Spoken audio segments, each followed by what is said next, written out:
Bien, l'objectif, c'est de commencer un mini-projet. Moi, j'ai choisi une petite base de données qui fait l'envoi des SMS. Pour ceci, si on voit le schéma de cette base de données ici, c'est la base de données SMS. Le schéma de base de données, vous avez la table contact, la table contenir et la table segment pour gérer les segments par rapport au contact. Et vous avez la partie campagne et envoi d'SMS et une petite table utilisateur pour gérer les droits des utilisateurs. Ce qui nous intéresse ici, c'est de pouvoir gérer cette relation-là. En fait, ce circuit-là, du segment, la table ici contenir et la table contact. D'accord. Pour ceci, on va créer notre projet et je vais vous montrer comment vous allez organiser vos projets dorénavant. Je vais aller sur Visual Studio. Je fais un nouveau projet et je l'appellerai, par exemple, SMS 2016. D'accord. Je vais faire parcourir et je suis sur SMS, mon dossier de travail. Je fais sélectionner, il n'y a pas de problème. Et je fais OK. Alors, ce que je veux faire au niveau de mon projet, ici, au niveau de l'organisation de mon projet, je vais créer des répertoires. Des répertoires à l'intérieur de mon dossier de travail et j'aurai une meilleure visibilité par rapport à l'organisation, soit de mes formulaires, soit de mes classes. Alors, je fais touche droite ici pour ajouter un dossier et je fais ajouter. Et là, je fais, où est-ce qu'il est? Un nouveau dossier. Ce dossier-là, je vais l'appeler formulaire. D'accord. C'est dans ce dossier-là que je vais mettre ce formulaire même. Regardez, que je regroupe, je ne le retrouve plus. Que je me vois là. Et la création des formulaires, elle se fait physiquement au niveau du répertoire. Regardez ici, je vais ici sur SMS. Là, quand je rentre, je me retrouve ici avec un dossier qui s'appelle, un dossier réel qui s'appelle formulaire. Je continue.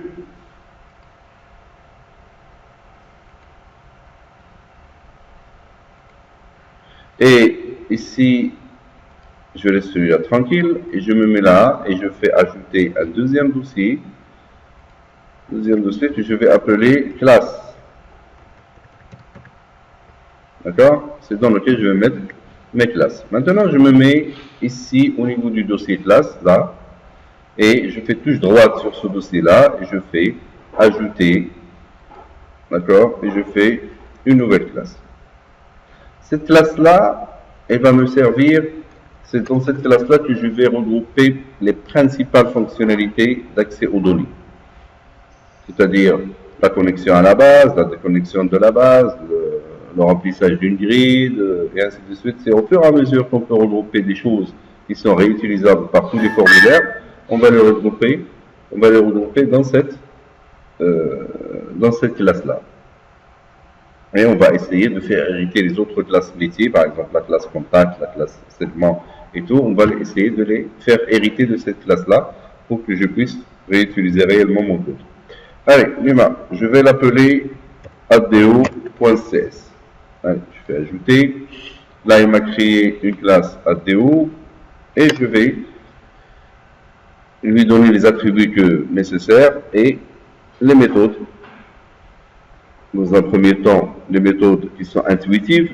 Et à chaque fois que je suis en train d'évoluer au niveau de mon formulaire, si je trouve qu'il y a une méthode qui peut être réutilisée par les autres formulaires, je la mets dans ma classe ADO.net, ADO.cs. On y va. Alors pour l'accès aux données, vous avez besoin de deux espaces de nom qui sont using system.data, ça c'est pour les datasets, et using system.data.sql clear. Ça c'est pour les objets propres à SQL Server que je vais utiliser. Très bien. Alors, je me mets ici et je fais exprès de créer des attributs privés pour que je puisse les utiliser seulement au niveau de cette classe ADO.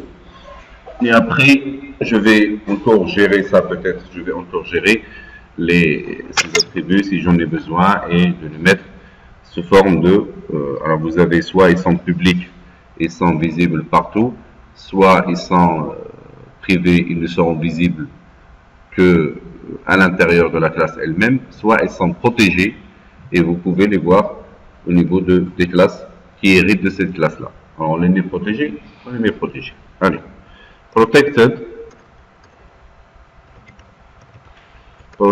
par exemple, protected SQL connection con égale à new SQL connection. Je n'oubliais pas les parenthèses et le point virgule. Là, qu'est-ce que j'ai créé? J'ai créé un objet con de type SQL connection qui va me permettre de me connecter à ma base de données. Je vais créer un deuxième objet protected SQL command. Je vais l'appeler CMD égale à new SQL command. Je fais les parenthèses et je fais le commande. Ça, c'est un objet commande avec lequel je vais accéder à ma base de données et exécuter des requêtes select, insert, update et tout. Si vous voulez faire des requêtes soit de select, insert, update ou delete, vous avez besoin de cet objet de type SQL command. J'ai besoin aussi d'un objet de type SQL data adapter. Alors je fais protected SQL data adapter. Je vais l'appeler DA égale à new SQL data adapter. Je fais les parenthèses. Alors comme on avait dit pour l'objet SQL data adapter, quand on avait fait des vidéos simples, le SQL Data Adapter, c'est l'adaptateur de données, c'est une sorte d'interprète qui est capable de prendre les résultats d'une requête SQL, select, et de pouvoir les transformer en une data table dans un dataset. On avait dit que le data table, en fait, c'est une table en mémoire du serveur qui a un format XML et qui peut être une source de données d'un ensemble d'objets, par exemple, comme le data grid view, le combo box, la list box, et ainsi de suite. Qui peut servir en tant que source de données en mode déconnecté. Alors, on a aussi besoin d'un dataset. Alors, protected. Le dataset, c'est un objet qui n'est pas lié à SQL Server. Il est indépendant de la source de données. Alors, on ne fait pas SQL dataset, mais on fait dataset. Je vais l'appeler DS égale à new data set. Je fais quand même la parenthèse et le point vert.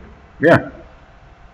Les objets dont j'ai besoin, ils sont là. Je vais commencer à travailler sur mes méthodes. Je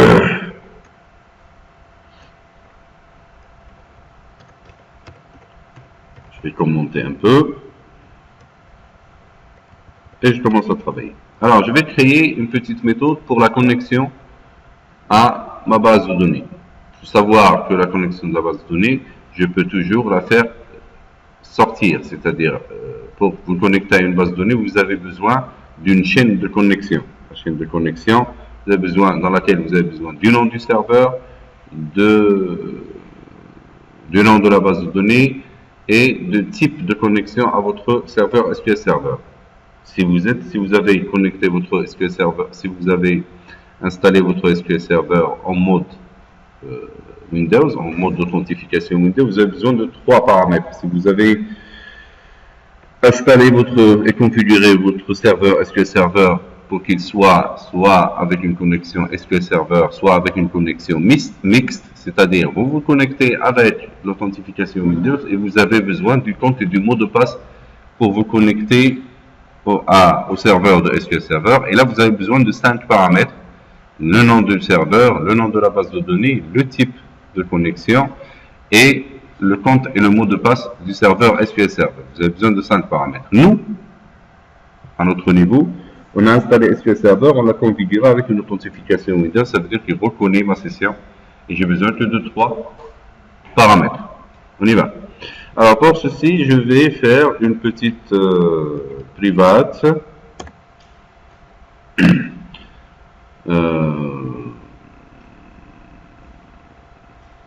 Private void.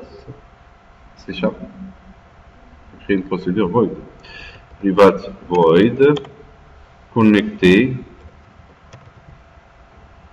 J'ai pas besoin de paramètres. J'ouvre une accolade et je la ferme. Bien. Je vais l'appeler connecté comme ça. Qu'est-ce que je vais lui dire? Pour me connecter à une base de données, j'ai besoin de la chaîne de connexion.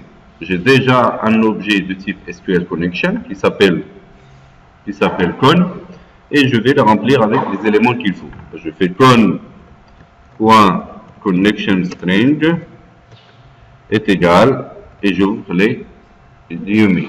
À l'intérieur, je vais l'alimenter avec 3 paramètres. Le premier paramètre, c'est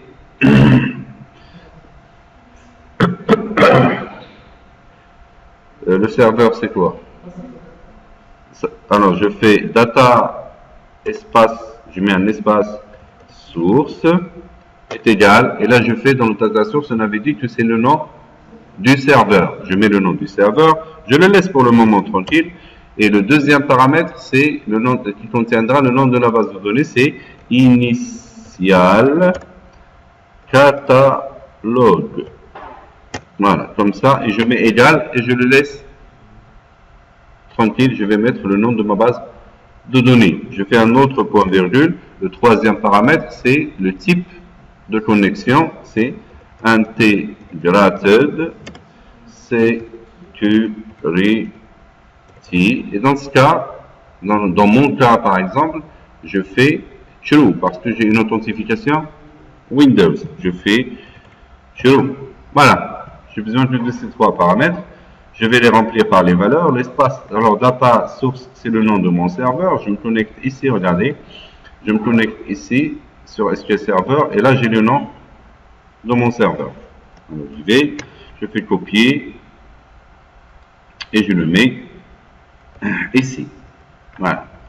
Après, dans le initial catalogue, alors là j'ai un petit problème là. Comment je vais le régler? J'ai un slash. En général, je fais 2 slash, c'est ça? Où ça? Ici. Je fais. Si vous avez un nom de serveur qui contient une session, par exemple ici, user pc slash SQL server, là il lui pose problème. Vous remarquez? Je fais quoi? Je fais le slash ici. Je fais. Où est-ce qu'il est le slash? Anti-slash, slash. Comme ça. Ou 2. J'en mets 2, quoi. Encore. C'est bon.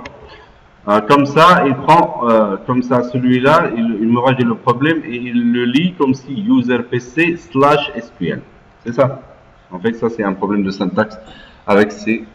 Lorsque vous avez, en fait, là, vous avez le nom du poste slash la session. Lorsque vous enregistrez, vous installez SQL Server et vous voulez nommer votre session d'installation, là, il fait le nom du serveur slash la session que vous avez créée. Pour régler le problème du slash, vous ajoutez un slash avant le slash de la session. Je crois que ça ferait l'affaire. On verra. Initial catalogue. Je vais revenir à ma base. Comment il s'appelle ma base? Il s'appelle SMS. Je fais CTRL-C. Moi, je ne me place pas la tête.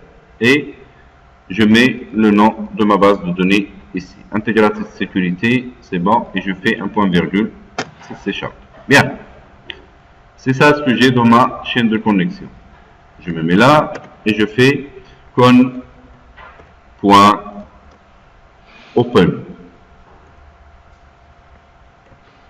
C'est pour ouvrir ma base de données. Bien. Je vais aller ici pour tester. Je vais aller sur mon formulaire qui sort par défaut et je vais tester sur mon form load ma classe. Sur le form load, je fais quoi? Je ne peux pas accéder pour le moment parce qu'il est privé. Je la mets quoi? Public. Pour le moment. Je la mets publique pour la tester. Et dans le form load, je vais lui dire ADO D, c'est ça? Comment je l'ai appelé? ADO avec A, D, O. Il pose pas de problème. D, je vais voir, égale à new. Je crois que j'ai fait un mot réservé. Égale à new ADO. Voilà, comme ça. Point virgule. Ici, il me dit le type ou le nom d'espace est introuvable. Pourquoi? Cette classe, elle est publique. Je fais public. Classe ADO. Je crois que ça ne posera pas de problème. Après, si, oui, non. Je vais générer. Ouais, ne pose pas de problème. Il n'était pas public, non. Il est public. Qu'est-ce qu'il a? Hein? Public. Voilà, je vais générer.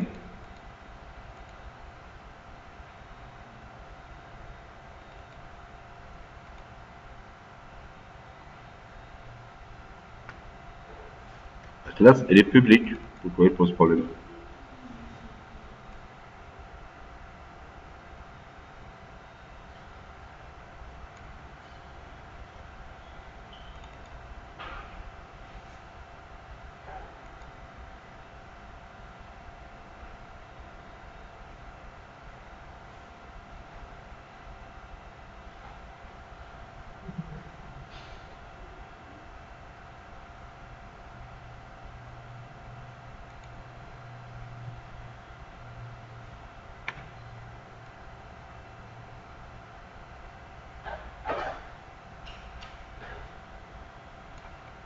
Ah, ça c'est un autre problème qui est lié au répertoire. D'accord, regardez. Parce que j'ai mis ma classe dans le répertoire classe. Regardez ce qu'il me propose. Là, il m'a proposé tout à l'heure des trucs. Je vais régénérer. Voilà. En fait, ce qu'il a fait lui, c'est qu'il a importé un petit espace de nom quelque part. Où est-ce qu'il est? Point formulaire, mais ça suffit pas. Hein. Ça ne suffit pas. Il l'a généré quelque part. L'essentiel, ça pose un problème parce que j'ai mis dans le répertoire classe.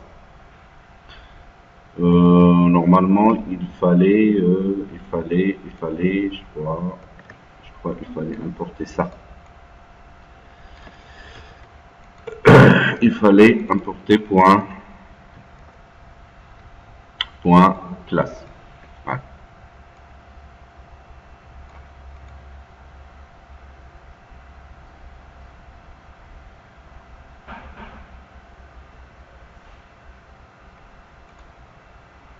Je vais régénérer.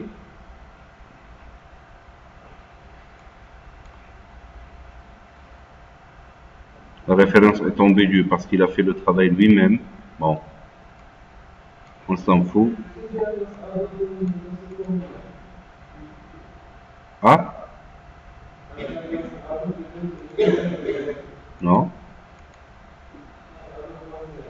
Ah? Pourquoi elle est là? C'est la mienne, c'est celle-là. Et l'autre, il y a quoi dans l'autre? Bah, je l'enlève. Je vais la supprimer. Voilà. Voilà. Et j'ai ma classe Ado qui est là, il n'y a pas de problème. Et dans mon formulaire, je vais revenir pour voir ce qui se passe. Je vais régénérer le type espace de nom. Où est-ce qu'il est?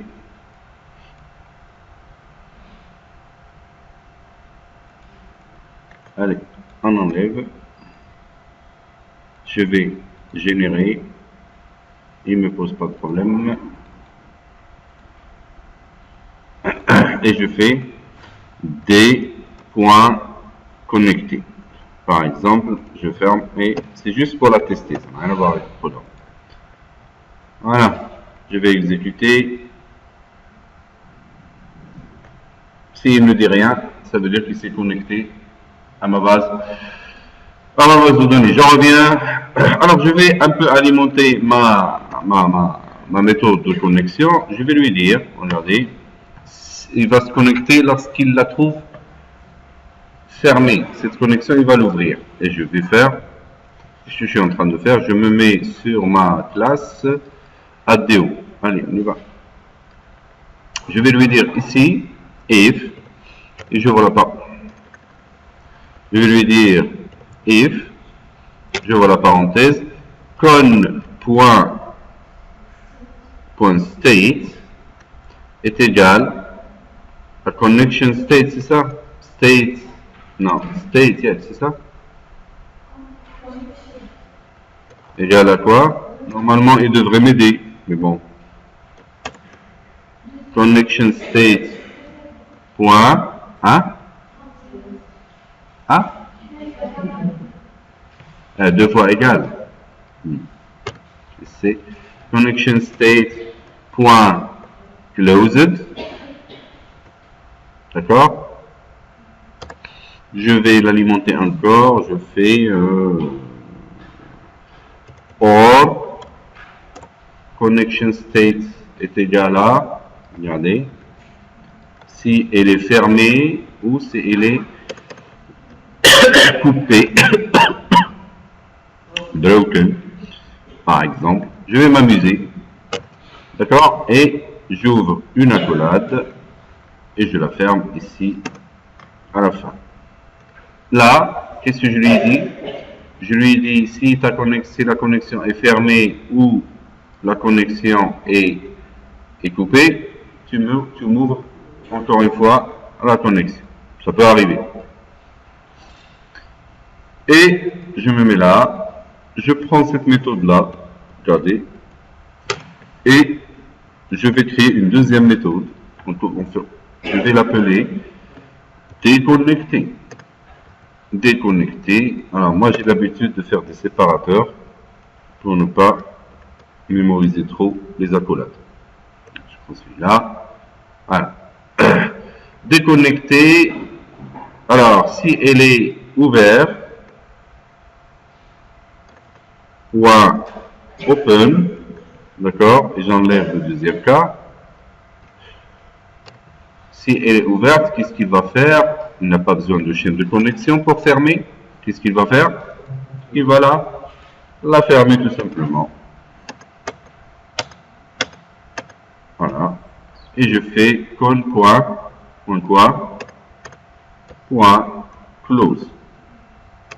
Point close. Voilà, comme ça, avec un C majuscule. Très bien. Qu'est-ce que je lui ai dit? Si tu trouves qu'elle est fermée ou qu'elle est coupée, tu l'ouvres, cette connexion. Et pour déconnecter, je lui ai dit, tu dois te déconnecter. Si elle est ouverte, tu fermes cette connexion. Maintenant, regardez ce que je vais faire. Je vais m'amuser. Alors, il y a plusieurs cas où je vais remplir un objet lié, soit un data grid view, soit un combo box, soit une list box, et même les objets de liste que vous aurez. Tous ces objets-là, ils peuvent se remplir à partir d'un data table. D'accord? Ce que je vais faire, je vais améliorer la dernière façon. On avait fait remplir grid et on l'avait mis ici, mais en remarquant que à chaque fois on aura un data table qui va servir en termes de source de données. Ce que je vais faire, c'est que je vais créer une méthode de type fonction qui retourne un data table à partir d'une table. Et ce data table, je peux en faire ce que je veux. Ça marche? Pour remplir un data grid view, il faut aller avec un data adapter, créer un data table dans un dataset et dire que ce data table est les sources de données de ce data grid view pour que tu puisses le remplir. C'est ce qu'on avait fait la dernière fois.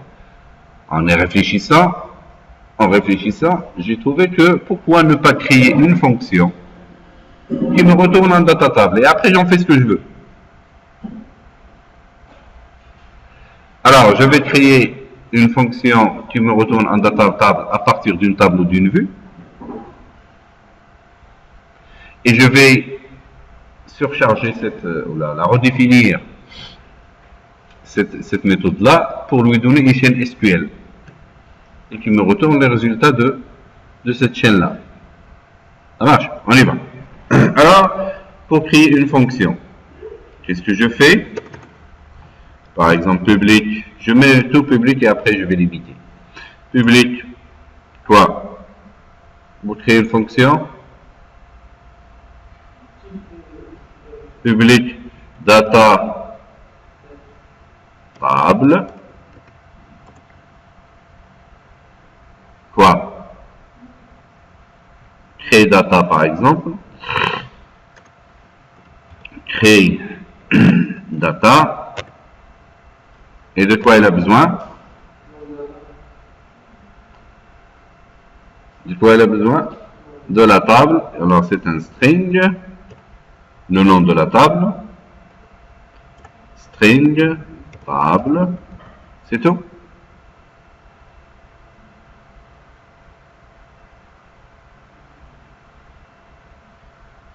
C'est tout. C'est tout. On verra si on a besoin d'autre chose. Je me mets à l'intérieur. Alors, qu'est-ce que je vais faire? Je vais utiliser mon objet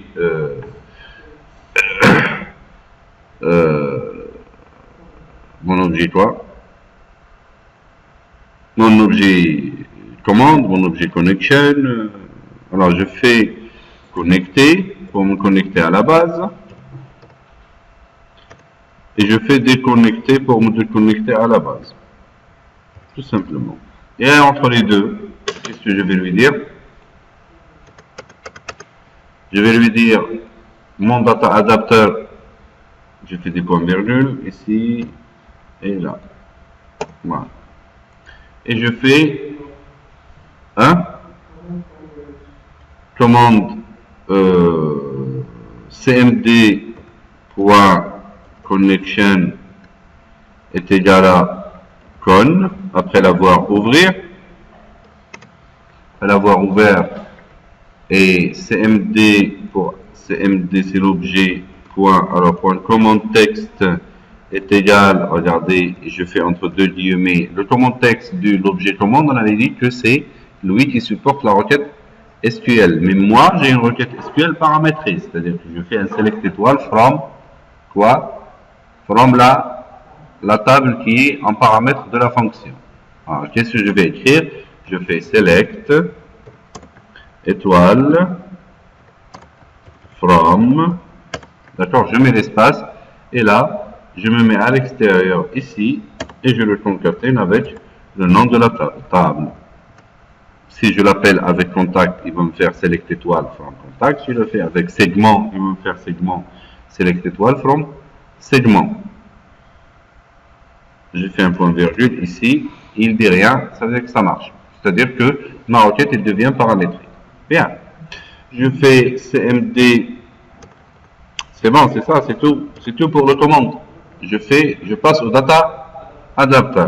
Alors je fais da.select commande égale à cmd et je fais point virgule. Après qu'est-ce que je fais?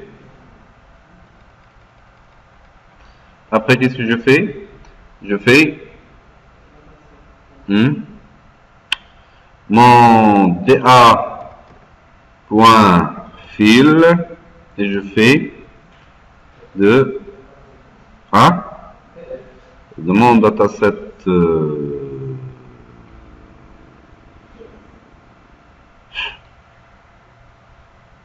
j'aime pas trop mais bon ds virgule, d'accord, et je fais un dt comme ça concaténé avec table. On avait dit que c'était pour quoi faire? C'est que lorsque j'utilise la table contact, il va me retourner un data table qui s'appelle DT contact. Lorsque je travaille avec une table segment, je vais vous laisser le temps de le faire. Lorsque je travaille avec la table segment, il va me créer un data table qui s'appelle DT segment. Pourquoi ça? Pour que je n'ai pas de conflit. Mais je peux avoir un data table qui va s'appeler DT segment, qui va contenir le select étoile from segment. Par contre, je peux avoir aussi un autre data table qui va me servir pour remplir un combo box segment qui n'aura pas la même fonctionnalité. Celui-là, il va me prendre que le numéro de segment et le nom du segment. L'autre, il va me contenir, dans celle qui va remplir un combo box, par exemple, je fais un distinct, et ainsi de suite. Mais maintenant, je réfléchis simple. Hein, cette méthode-là, il va me remplir exactement, il va me donner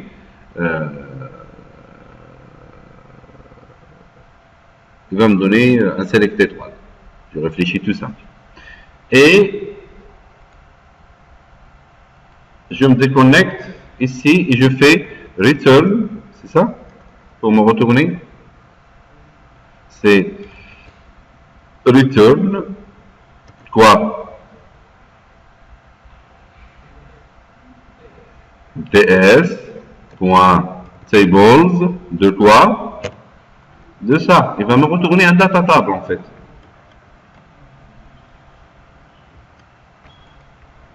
C'est des accolades, c'est des crochets, c'est ça?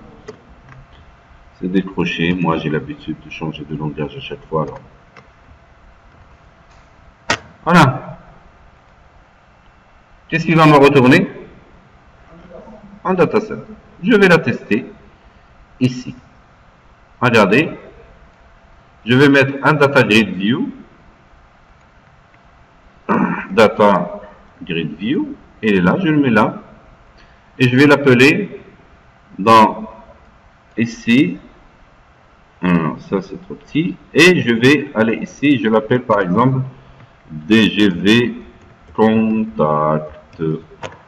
Voilà, c'est tout. Je vais tester dans le form load. J'enlève tout ça. Bon, je laisse la ADO. Et qu'est-ce que je fais? Je fais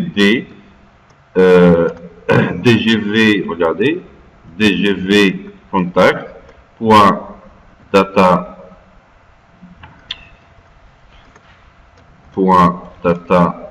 source, voilà, égale AD, point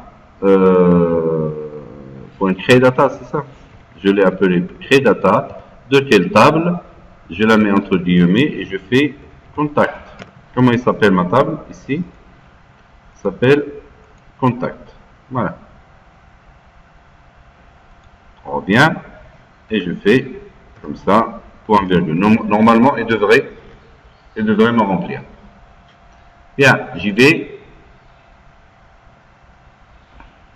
Il m'a affiché les colonnes. Bon, ma table elle est vide, mais il m'a affiché les colonnes. Ça veut dire que je suis arrivé à afficher ça. Je vais arranger encore ma fonction. Je vais revenir ici et je vais lui imposer ici. Je vais en fait, qu'est-ce que je vais dire? Je vais donner à mon utilisateur le choix de choisir le nom de ce data table. Ça c'est important. Parce qu'il peut appeler,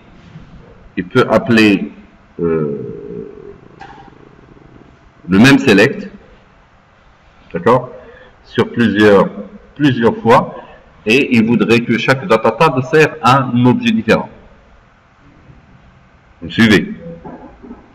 Maintenant, tous les data tables qui seront créés, ils s'appelleront DT table.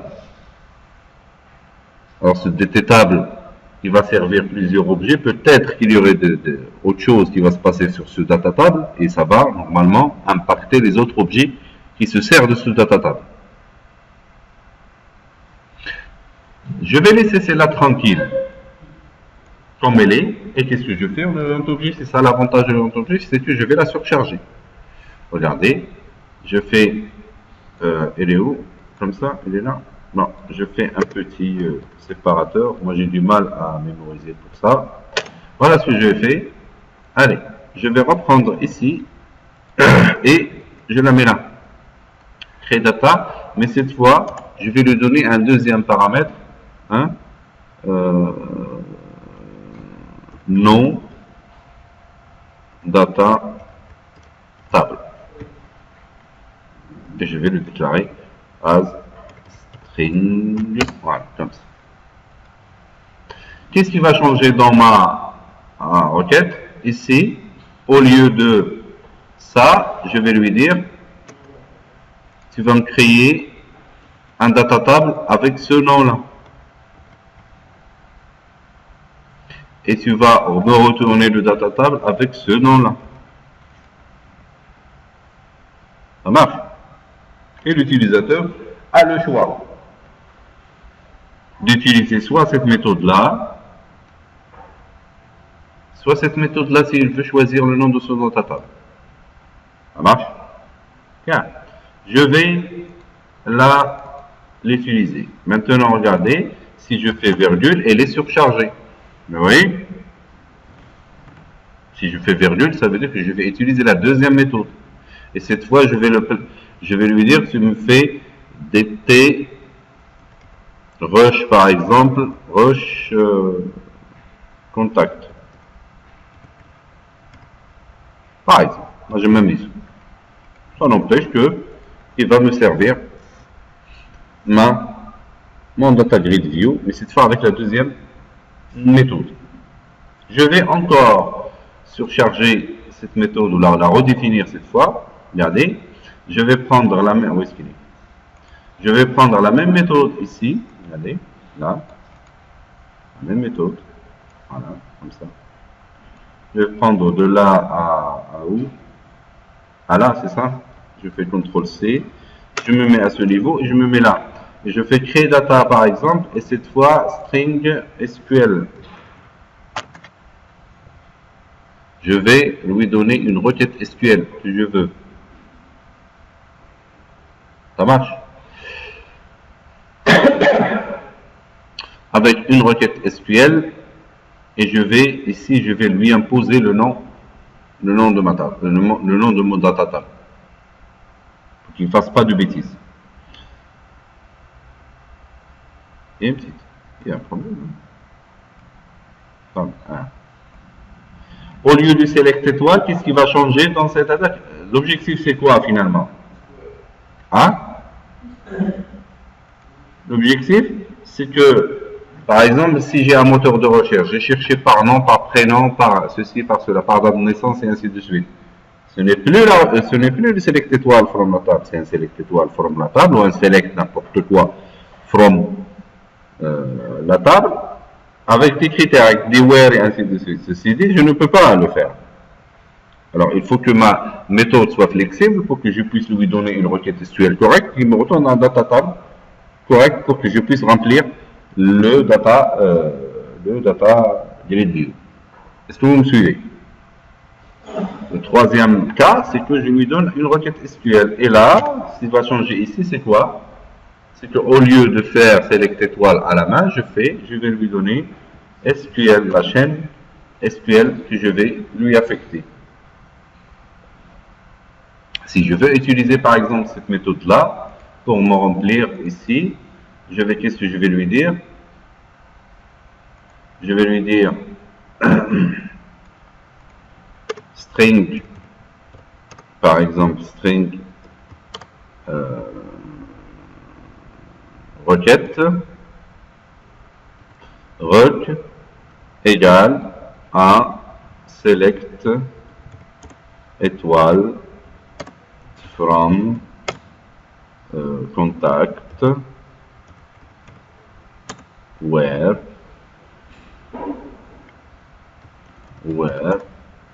num, comment il s'appelle, where num contact par exemple, ou non contact par exemple, regardez, non contact, allez, où est-ce qu'il est? Il est là, where non contact par exemple, like, et je fais une apostrophe, je ferme les guillemets, et je fais, bon, ici on n'a pas de text box, like, A, like, A pourcentage, par exemple, et voilà, c'est pour tester, après on va voir comment on va la réutiliser pour la recherche. Et qu'est-ce qu'il reste? Il reste une guillemets. D'accord? Et un point virgule ici pour en finir. Alors si j'appelle point créer data, regardez, ici ça va être quoi? Rec. D'accord? Et le nom de mon data table, pourquoi il pose problème?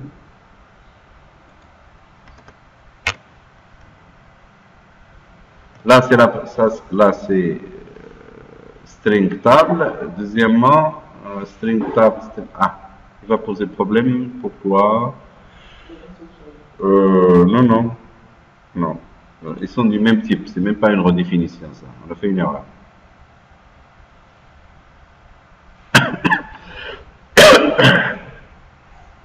Et il ne me donne pas la main.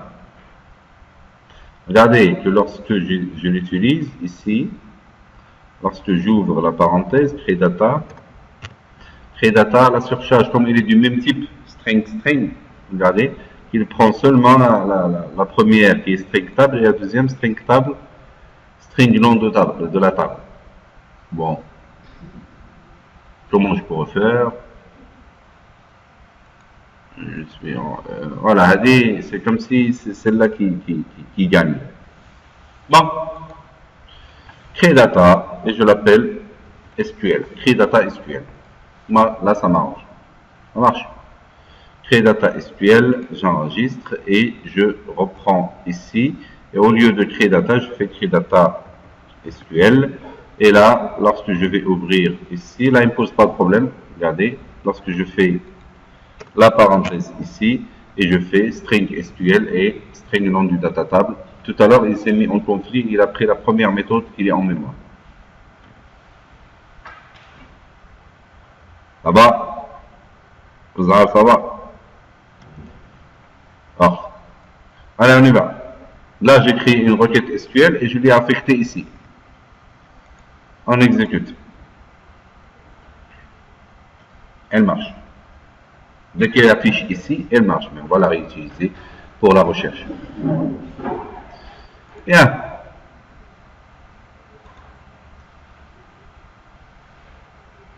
J'enregistre. Je reviens sur ma classe ADO et cette fois, regardez, c'est même pas la peine.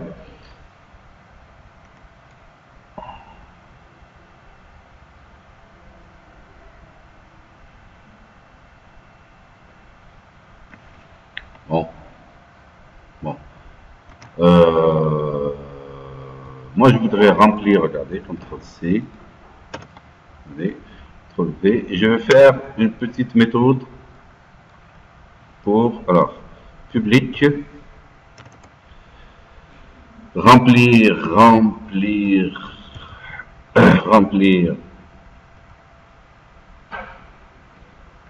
grid. Qu'est-ce que je vais lui dire ici? Void, public void, c'est ça? Void, remplir grid, et je fais data table, dt.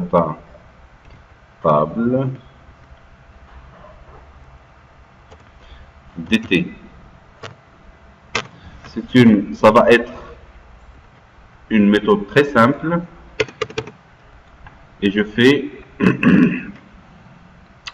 le data grid view. Alors data grid view, il n'y a pas view, data grid view, ah, un problème. Alors, data grid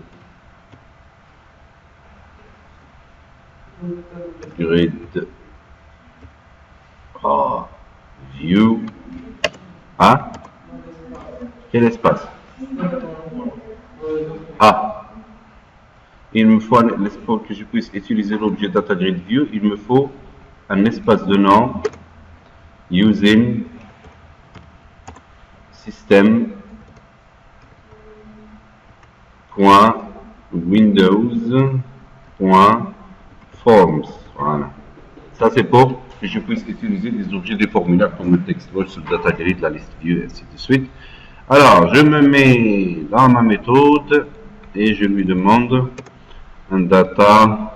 Cette fois, il doit me le donner, c'est ça? Data grid view, voilà, DG, par exemple. Je vais la faire en majuscule, DG, virgule, et j'ai besoin de deux paramètres. Allez, on y va. C'est DG, c'est tout simplement DG.data source. Qu'est-ce qui se passe? Pourquoi il ne me donne pas data source? Point data source, voilà, est égal à dt tout simplement. Je mets un point virgule.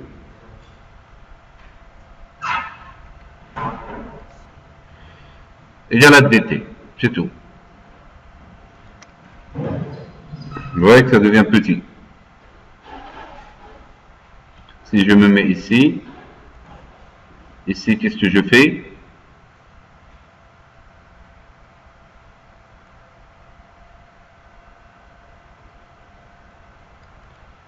Je fais DGV, quoi? Je fais par exemple n'importe quoi. Je fais DGV contact point pour remplir grid. Comment j'ai appelé? Hein? Oh.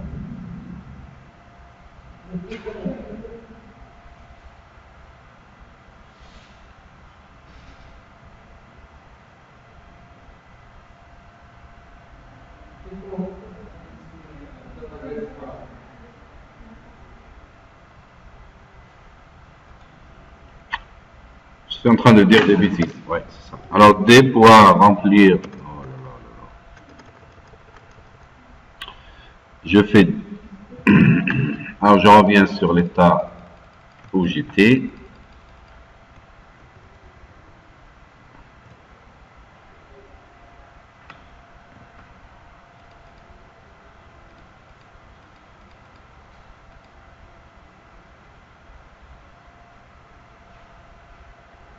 On était comme ça. Allez. Je fais par exemple ici D point remplir grid de ça. Et je lui donne DGV contact, virgule, et ça devrait marcher. Ça, c'est un data table, et ça, c'est mon data grid. Bon. Une façon de faire. Maintenant, je vais revenir sur mon objet ADO. Regardez, et je vais nettoyer un peu mon code. Le premier code, data table, crée data. D'accord? Je vais lui dire ici, c'est le nom de mon data table, c'est ça? Ça. Je fais CTRL-C et je vais lui dire si, si mon data table est plein. Qu'est-ce que je vais lui dire? Je vais le vider. Et comment je vais lui dire ça? If mon data table, qui est celui-là, différent de nul. Comment on avait fait?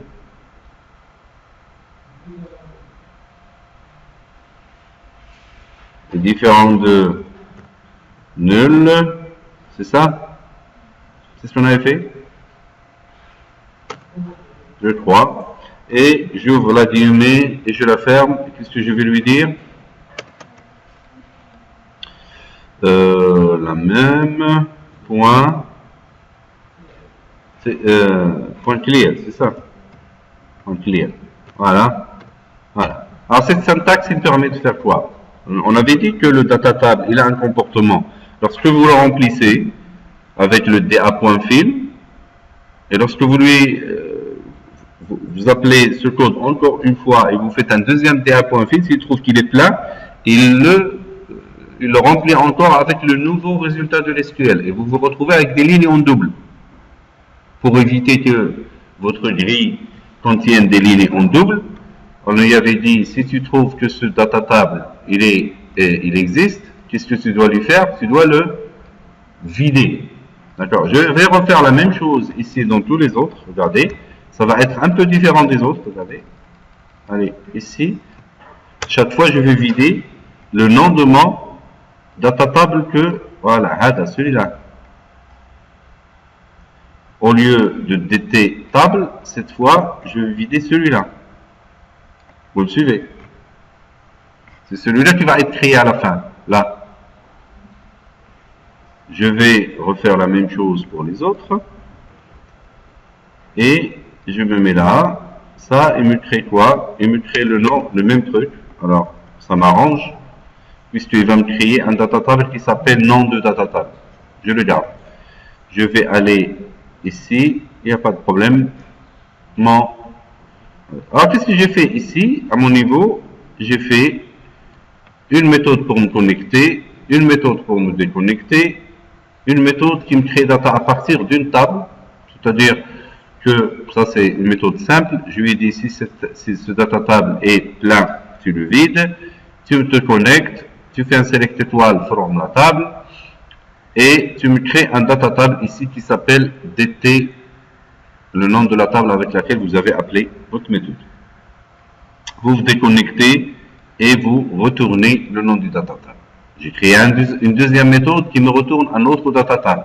Mais cette fois, je lui impose le nom de la table et le nom du data table qu'il veut utiliser. C'est lui qui décide quel serait le nom de mon data table. La requête, elle est pratiquement la même, sauf que la valeur retournée, le nom du data table retourné, il est différent. La troisième méthode que j'avais créée, c'est créer data table SQL. On avait dit que je peux avoir des résultats d'une recherche. Alors, je laisse la main à l'utilisateur pour qu'il me saisisse, celui qui va programmer pour qu'il me saisisse la requête SQL qu'il veut utiliser. Et moi, je lui retourne un data table qui est le résultat de cette requête SQL. Ici, je lui impose le nom, la chaîne SQL qu'il va me donner et le nom du data table qu'il veut retourner. Ça aussi, je peux le faire. Parce que dans ma chaîne SQL, je ne peux pas décider par rapport au nom du data table. C'est pour cela que je lui ai donné le choix de le faire. Il faut aussi il soit malin. Alors là, regardez, au lieu de lui faire select étoile from la table, je lui donne directement dans mon objet, dans ma propriété commande texte de l'objet commande, je lui donne directement la chaîne SQL qui va me servir. Pour le remplissage de grid, regardez qu'il est devenu tout petit. On lui donne le nom du data grid view et le nom du data table. Bon, on peut le mettre, on peut ne pas le mettre même, mais ça va nous servir après. Ça marche. Maintenant, je vais faire la chose suivante.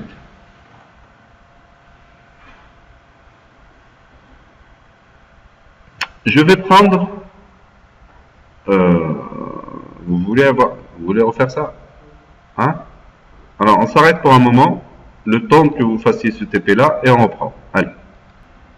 Bien. On reprend. Alors,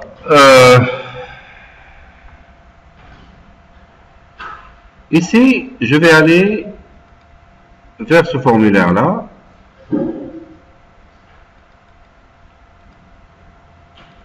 Et je vais ajouter un objet de type ComboBox.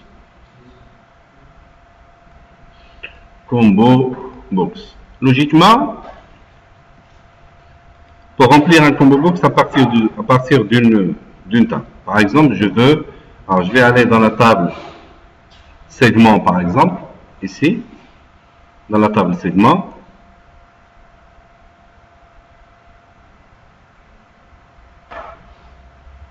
Voilà. Je vais ouvrir la table segment et je vais remplir quelques lignes.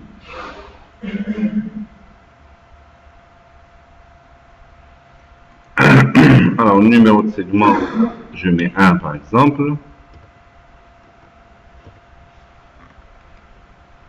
Je mets 1, il ne donne pas la main. Pourquoi?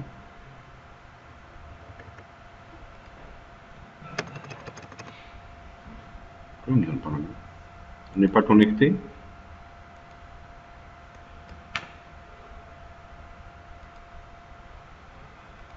Numéro de segment, par exemple, segment, je vais mettre TDI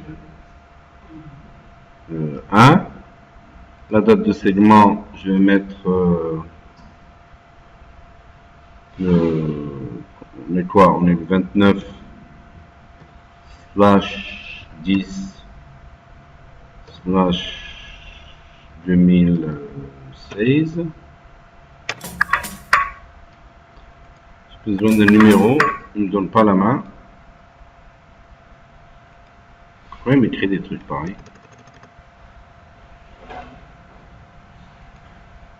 Voilà, bon, le numéro de segment, c'est un numéro auto. Le deuxième, je fais par exemple TDI 2, la date de segment,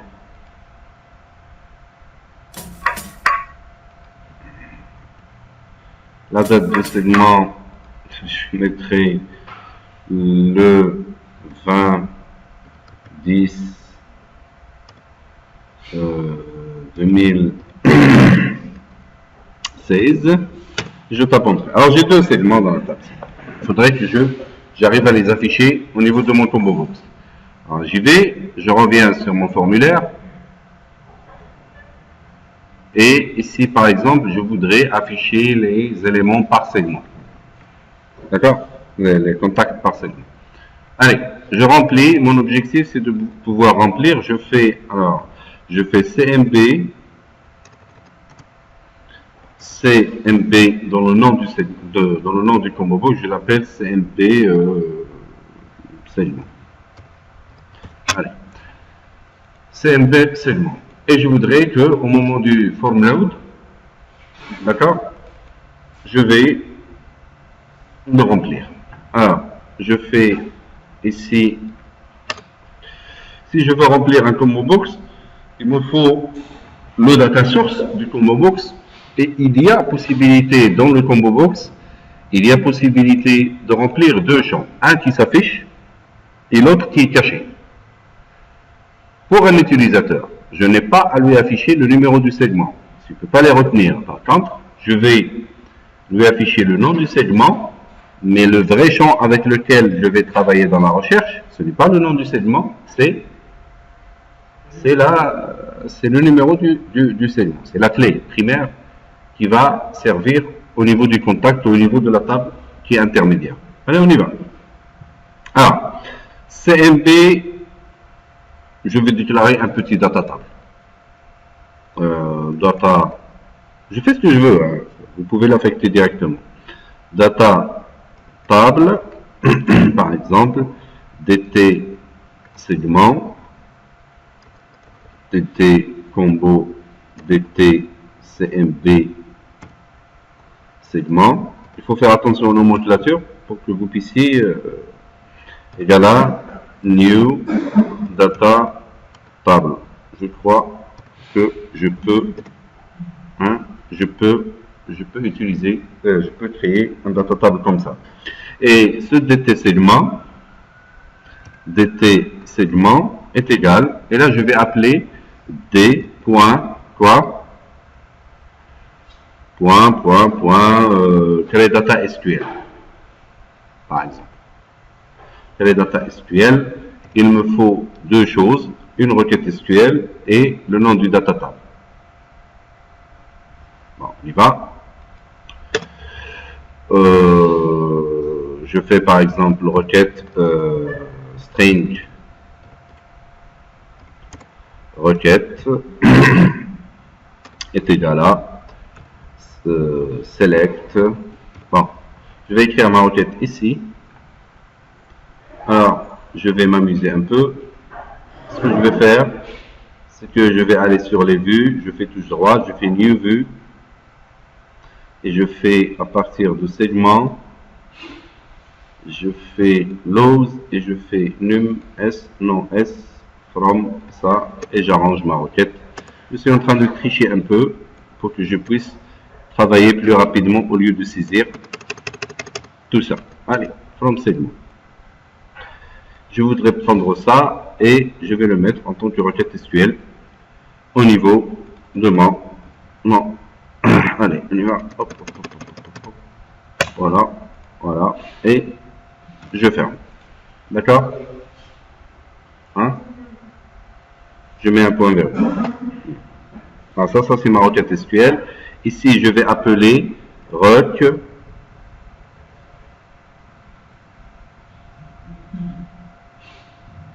Bon. J'ai pas besoin de ça, allez. J'ai pas besoin de ça. Je vais prendre ça, je mets rec, ma chaîne SQL, virgule, et je mets le nom du data tab, comme ça, je suis tranquille, et je fais un point virgule. Et je mets le nom du data tab, puisque c'est un string, je le mets comme ça. Et qu'est-ce qui est égal? Je fais CMB,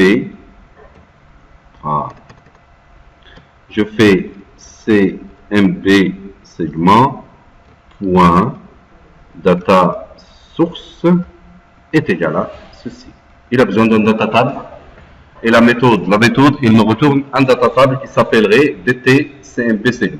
C'est un data tab qui va me servir à remplir mon data, mon combo box. J'exécute.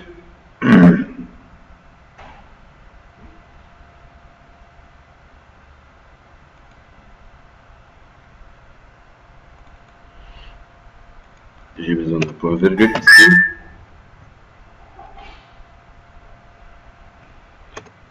Voilà. J'ai besoin d'un point virgule ici.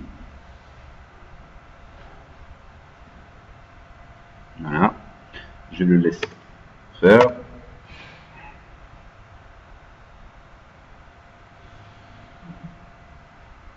Il réfléchit trop. C'est tout. Allez, on y va. Je démarre.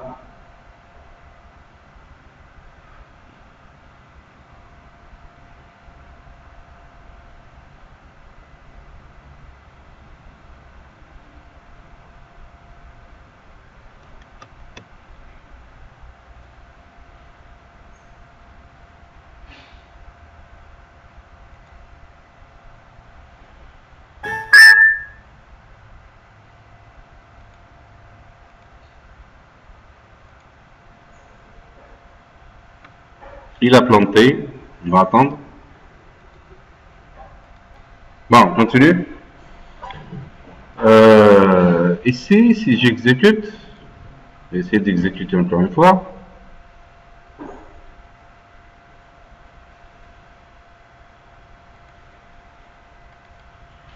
Alors là, regardez,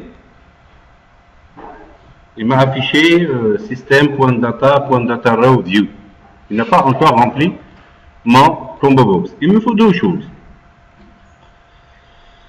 Je fais le nom du combo box, CMP segment, point display member. Alors si je mets la souris sur display member, obtient ou définit la propriété à afficher pour le combo box. Display member, c'est pour le champ qui va être affiché. Nous on va afficher quoi? Égal à le nom, c'est ça? Nom S, je le mets entre deux guillemets. Voilà, comme ça. Et j'ai besoin d'un autre champ pour le cacher. Maintenant, si je fais comme ça, regardez.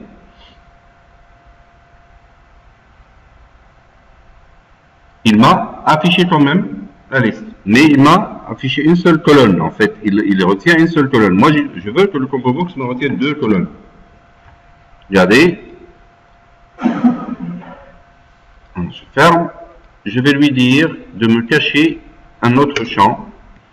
Et là, CMB segment point value member est égal. Et là, je lui donne le numéro, moi je voudrais qu'il retienne le numéro du segment parce que ça va me servir pour la recherche. Voilà, regardez que il me faut un point virgule, c'est ça? Il me faut un point virgule, là, et j'exécute, et j'aurai un combo box qui sera rempli correctement au niveau de... Ça marche. Alors tout ceci, regardez que je peux quand même le paramétrer.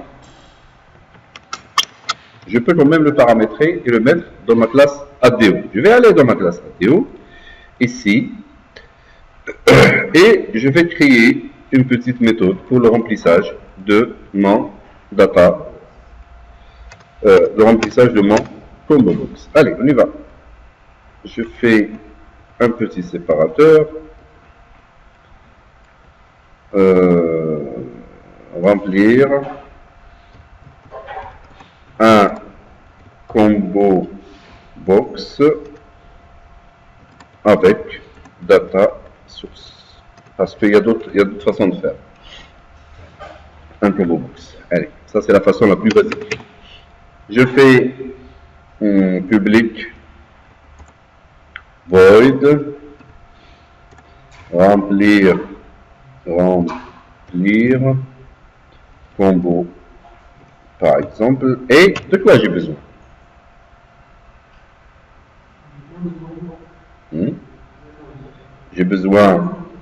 J'ai besoin du nom du combo box. Alors combo box CMB, voilà. Le deuxième point, la table string table, hein, et j'ai besoin du champ à afficher et du champ à cacher. J'ai besoin de ces paramètres-là. Allez, on y va. Je fais string le nom du champ, champ à afficher, et string champ à cacher. Voilà. J'ouvre mon accolade et je la ferme. Je me mets à l'intérieur et je prends exactement le code que j'avais mis tout à l'heure derrière le formulaire. Regardez. Je reprends tout ça.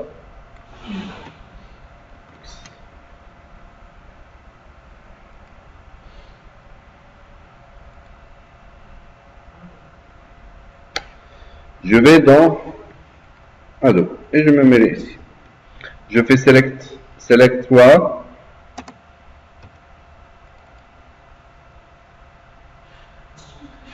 Voilà. Au lieu de num s, je concatène avec ch champ attaché. D'accord? Je la concatène avec quoi? L'apostrophe, en fait, le guillemet, ça, je concatène, et au lieu de nom S, qu'est-ce que je fais? Champ attaché.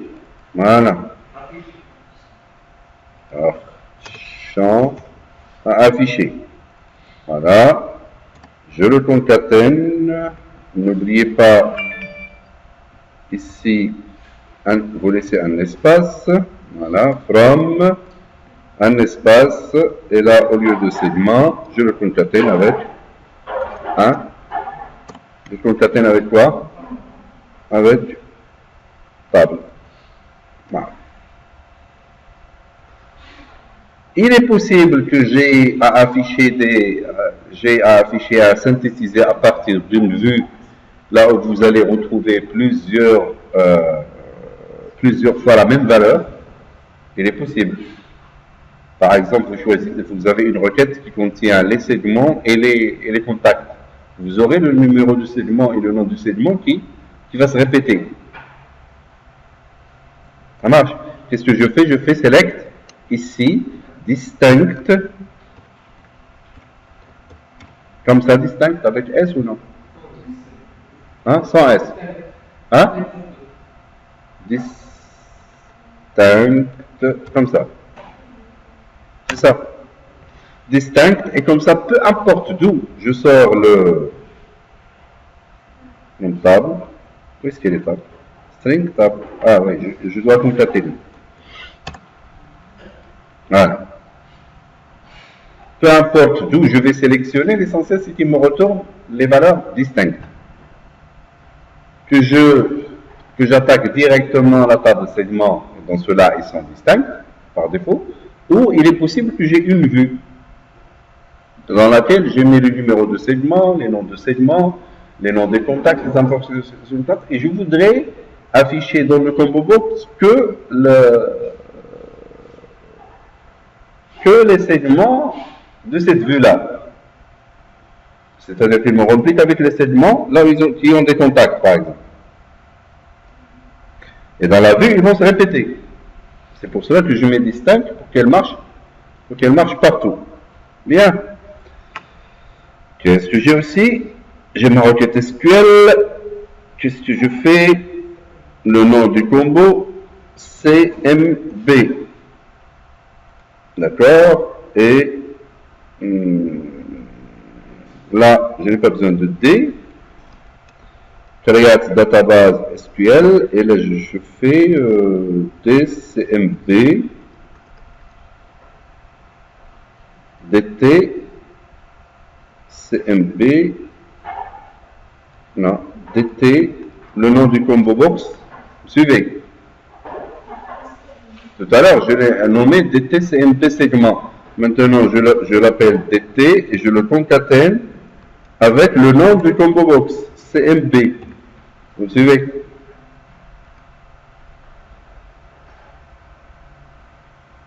Oui ou non? Ça va? Ici, c'est CMB. Ici, c'est CMB. Et ici, c'est quoi? Au lieu de nom, S, je fais champ à afficher. C'est paramétré. Et ici, au lieu, ne le mettez pas entre deux guillemets parce que c'est une variable. Et ici, je mets champ à cacher. Voilà. J'ai réutilisé la méthode create data SQL. Et j'ai continué sur ça. Mon data tab, regardez qu'il m'a servi pour plusieurs choses. Ma requête, puisqu'il select distinct, ici champ à cacher, ici champ à afficher, from le nom de la table. Maintenant, si je veux refaire la même chose que tout à l'heure, qu'est-ce que je fais? D, point, remplir combo, de quoi? Le combo box, c'est CMB, segment. La table, c'est segment, entre deux guillemets, segment. Mon champ à afficher, c'est nom S, c'est ça? Je vais voir le schéma. C'est le champ à afficher, c'est nom S.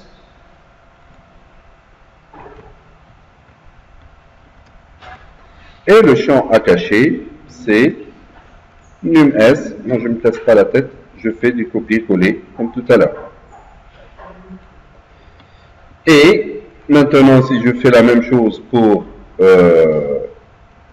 on va tester. Hop. Il ne pose pas de problème. Il a rempli mon combo box. Après, la prochaine fois, si je veux remplir le combo box avec des contacts, il suffit que je change le nom de la table, le nom du champ, et afficher le nom du champ attaché. Et je suis tranquille. Maintenant, c'est pas la meilleure façon de remplir un combo box d'ailleurs. Bon, ça c'est la façon basique. Je vous laisse le temps, pour ceux qui voient la vidéo, je vous laisse le temps de vous arrêter sur ce script-là. Bon, je vais enlever ça pour que vous ayez à voir. Voilà. Alors, je vous conseille de faire une pause sur ce... Alors, je vais le diminuer un peu, regardez.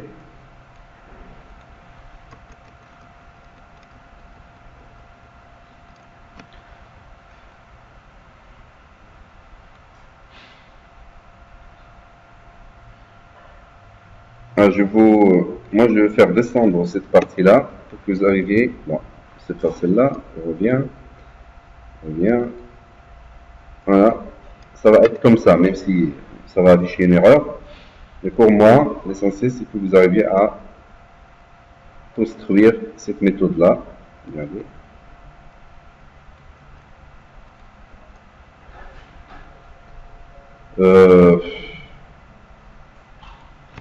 Je crois qu'on peut faire un tiret 8 pour avoir une requête sur plusieurs lignes. Ne se casse pas la tête. Je vais vous faire. Alors je vous conseille pour ceux qui suivent la vidéo de faire une pause et de construire cette méthode-là. Et après, on va continuer. Vous, à votre niveau, je vous laisse la main pour faire cette.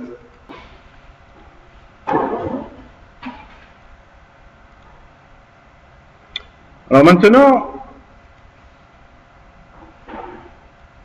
si je voulais utiliser cette méthode-là du remplissage du combo box, l'inconvénient, alors je fais D, point, par exemple, remplir combo. D'accord? Remplir combo, je lui demande le nom du combo box, c'est CMB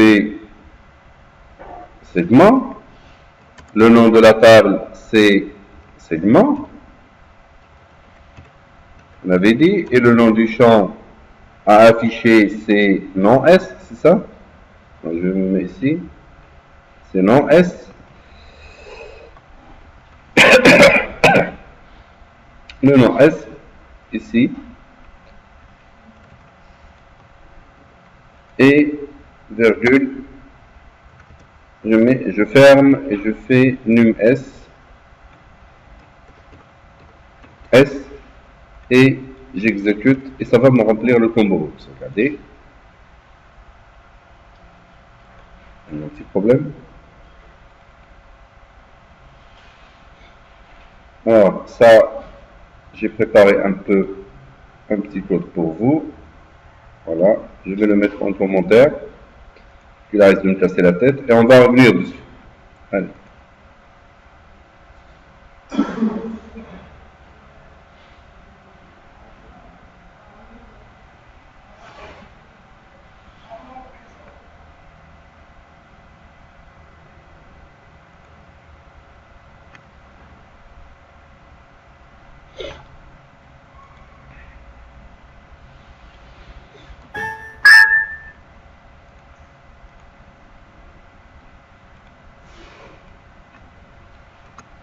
Alors, je vais exécuter.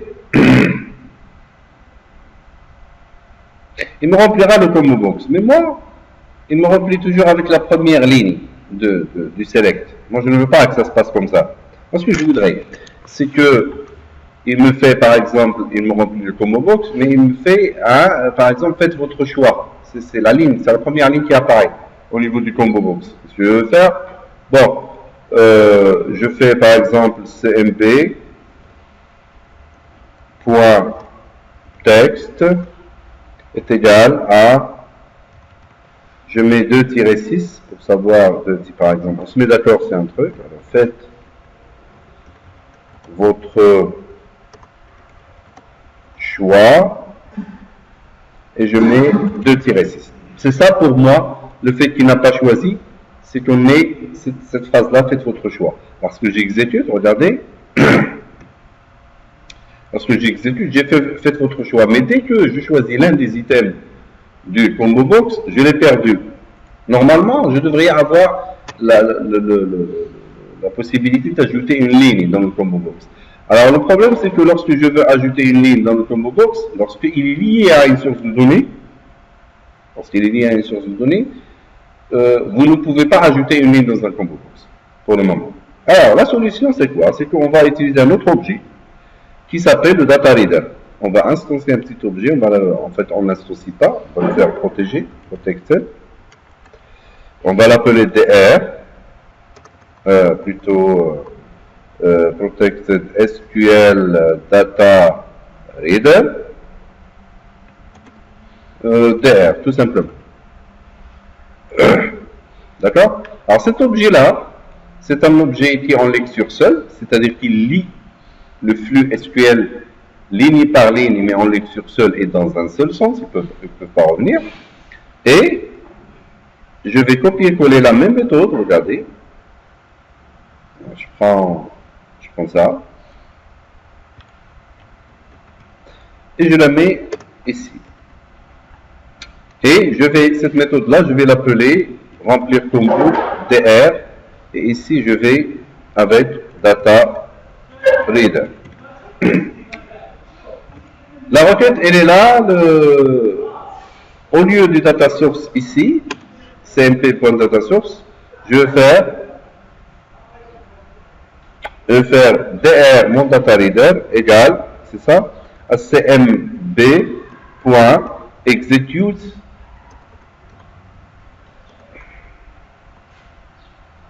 je fais dr.execute qu'est-ce que je suis en train de faire?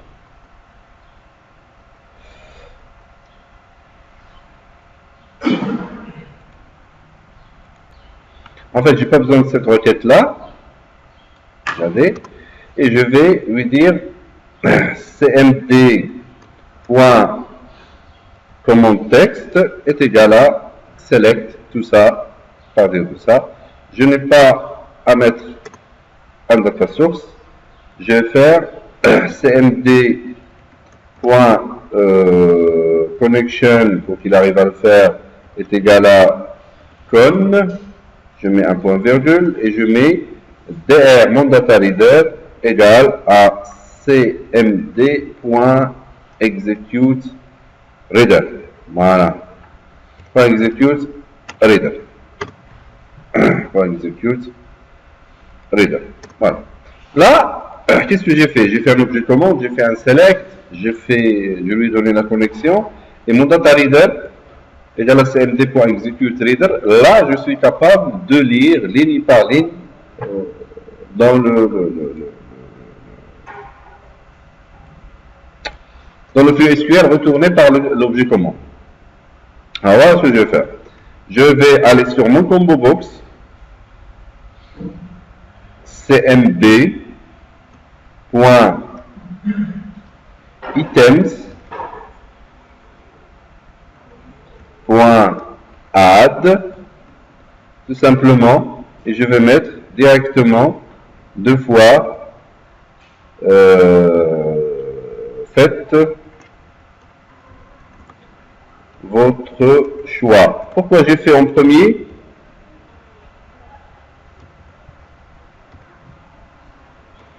Pourquoi j'ai fait en premier? Pour que ça soit la première ligne qui va s'ajouter au niveau du combo box.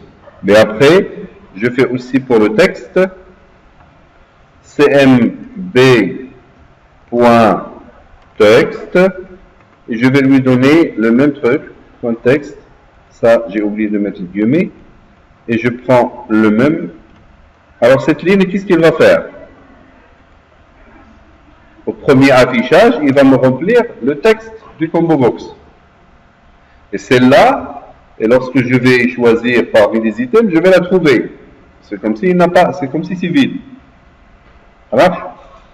Maintenant, on doit remplir avec les données elles-mêmes. Je fais un point virgule ici. Et qu'est-ce que je fais? Je vais lire, je vais faire circuler le DR sur toutes les lignes du select. Je vais lui dire while dr.read. En fait, si je mets ici bool SQL dr.read, ça veut dire qu'il me retourne, regardez, data reader jusqu'à l'enregistrement suivant. Dès que ça retourne un true, ça veut dire qu'il y a, voilà, ça veut dire qu'il y a quoi? Qu'il y a une ligne à lire. Qu'est-ce que je vais lui dire?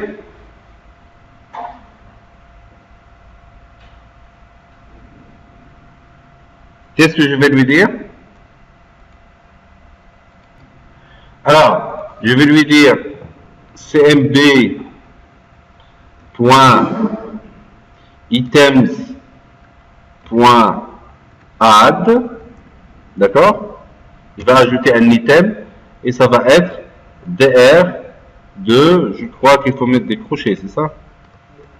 dr, et cette fois je vais lui dire le champ à afficher. Bon, je vais lui donner un nom, c'est tout. Qui va prendre le même nom que le... Pardon? Oui, c'est vrai. Le champ, c'est un paramètre. Comme ça, j'espère que c'est la bonne. Voilà. Je vais ajouter un item qui s'appellera par exemple nom segment, nom S. Et après, je vais lui dire pour gérer le value member et le display member, je fais cmb point value member, il me la donne, est égal à quoi? À ça. dr de quoi? Non pas de champ. Le value member, c'est celui qu'on a caché, c'est ça? Celui-là, champ à cacher. Alors, tr, j'espère que c'est la bonne syntaxe. Hein? Oui, point to string. Quelle parenthèse? C'est celle-là. C'est ça? Ah, ça doit être ça. Alors, je mets cmb point display member et cette fois, je vais lui donner tout ça, dr, mais champ à afficher. Je vais essayer ça et je vais la prendre là. J'ai mis une bêtise. J'ai fait champ. Ah, qu'est-ce que c'est que ça? J'étais en train de faire des grosses bêtises. Voilà, comme ça. Allez, champ affiché. Pour le display member, je vais mettre champ à afficher. Après, quand j'aurai fini, je fais dr point close. Il faut toujours fermer votre, parce qu'il pose problème lorsqu'il reste ouvert. Et je fais déconnecter. Voilà. Je ferme et je fais comme ça. Voilà. Je vais voir est-ce que ça marche. Dans mon formulaire, remplir combo, et cette fois je lui dis remplir combo dr. Il ne pose pas de problème. Je vais voir est-ce qu'il marche et puis on va expliquer la méthode que j'ai créée. On y va. J'espère qu'il ne pose pas de problème.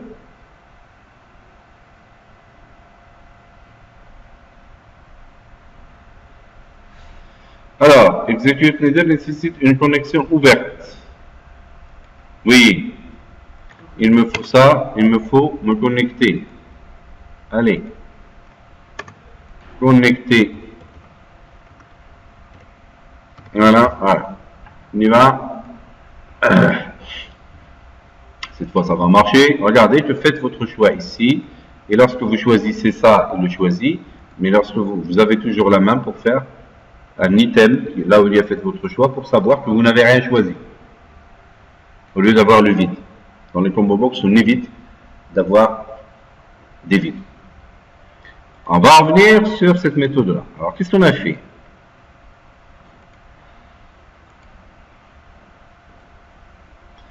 Qu'est-ce qu'on avait fait? C'est celle-là. Alors, c'est le même combo box, la même table, le même champ à afficher, le même champ à cacher que tout à l'heure. On avait fait cmd.command-text, on a utilisé l'objet commande, select distinct champ attaché, champ affiché, from la table, et ici je me suis connecté, je lui ai donné la connexion comme d'habitude. Ce qui est différent ici, c'est ça, c'est que vous faites dr égale à la commande cmd.execute reader. Après, j'ai ajouté une ligne. J'ai maintenant avec le data reader, puisque le data reader est construit votre combo box ligne par ligne. Ça veut dire que vous pouvez, ce n'est plus une data source liée. Il n'a pas de data source maintenant. Mais il est en train de remplir ligne par ligne. Alors il vous donne la main pour ajouter une ligne. Et en plus, le data reader, c'est un objet, dans la DO.NET, c'est un objet qui est rapide. C'est un objet simple. Il est en lecture seule, il va dans un seul sens, c'est bon. Il n'est pas aussi compliqué qu'une data source. Ici, c'est pour avoir le premier texte, lorsque vous affichez. Et là, si je veux faire le tour des éléments de ce select-là, je fais, grâce à ce execute.reader, à cmd.executeReader ici, je pourrais me balader avec mon data reader à l'aide de cette boucle-là. Je fais while dl.read. En fait, dl.read, elle retourne true tant qu'il y a une ligne, encore une ligne de le select, après la position où le data reader est positionné. Ça marche. Quand il aura fini le flux SQL, il n'y a plus de ligne après la position là où le data reader a pointé, il va sortir. On y va. Ici, je fais le nom du combo box.idems.add et là, j'ai choisi de lui donner un nom. J'ai choisi de lui donner un nom qui est le champ à afficher. Et là, réellement, le value member, c'est le champ à cacher. Sauf que j'ai ajouté ici .toString puisque c'est un string. En fait, le value member, c'est le nom du champ. Et ici, ça c'est le nom du champ à afficher, c'est dans displayMember. C'est pratiquement le même principe, sauf que l'autre, on lui affecte un data source, et celui-là, on lit ligne par ligne le résultat du select. Après, quand vous aurez fini votre while, là, qu'est-ce que vous faites? Il faut fermer votre data reader, parce que vous ne pouvez pas ouvrir un autre s'il n'est pas fermé. Et là, vous vous déconnectez. Alors, je vous laisse le temps de prendre le code. Alors, là, je vais le faire monter un peu.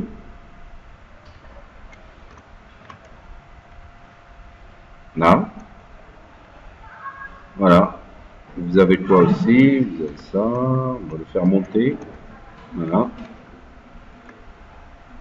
Et bon.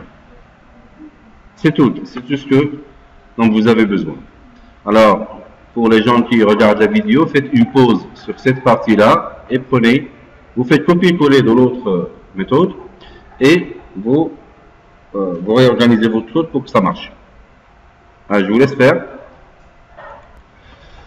Alors, on va s'arrêter sur cette partie-là et dans le prochain cours, on va continuer sur la même classe pour pouvoir l'enrichir.